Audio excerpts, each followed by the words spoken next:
So this year for Make It Matter specifically, because our theme is sustainability, we spent Monday at Shavers Creek and we were learning a lot about just like nature and how to team build and how to build a community. And building a community also involves like interacting with nature and the surroundings, like things around us. But other than that, so the rest of the week, Monday was geared towards like material science and what that is. So like Monday we learned how to build materials and then how to characterize them. So how to determine what we've made. Then we talked about how light interacts with these materials. And then we're going to talk about materials properties.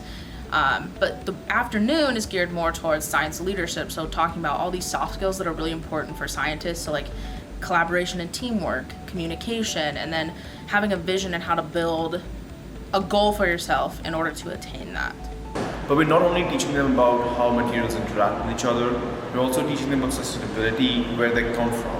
And so it's very important to not only understand the source from it, but also understand how we can help maintaining these sources. One of the highlights for Make It Matter that I'm really proud of as a director is a nanofabrication tour, and so that's our clean room here at Penn State. It's a really nice facility that we get to use as graduate students, as researchers, as industry partners of Penn State. But we actually got to gown up, put on the bunny suits, walk through and see all the really expensive and really important instrumentation for actual hands-on like material science research, and get involved in a space that most of the time like you don't have access to even as an undergraduate student. And so this was a really unique opportunity for just exposure to new science ideas that high school students may not have seen so far. But I do believe that definitely they are learning and gaining information, and definitely they are gaining experience in working with like new scientific concepts. They're literally doing an experiment right now.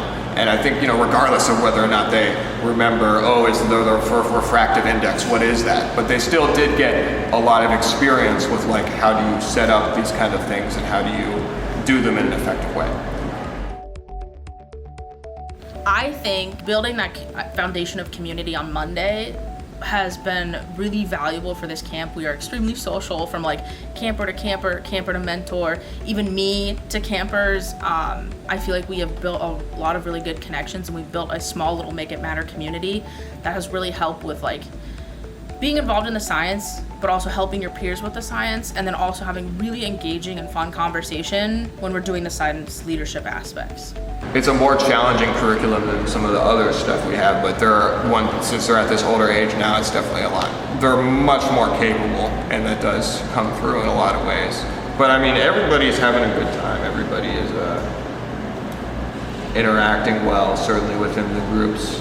Well, I think Science U in general is a great camp because like science in general becomes sometimes too bogged down about technicality and working on paper and working in a lab, which is not true at all. I think science is a very like holistic experience. It's about being in nature, understanding the source of things, working and collaborating with other people from every single different field, and then also like really drilling down on the scientific things.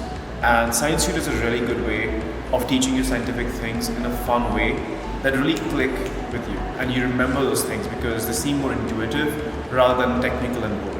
Every year, Make It Matter is a little different. So the science workshops, they're actually hosted by faculty, and so those could change every year. So the content won't always be the same. But on top of that, the leadership stuff, we're always changing. People are always changing. We're always evolving, always growing. And so even if they think that would be repetitive, I don't think it would be, because they've probably changed from year to year. So you can just continue to reevaluate yourself and continue growing as a scientist and learning the leadership skills, but also the science concepts themselves are always different because different faculty are invited.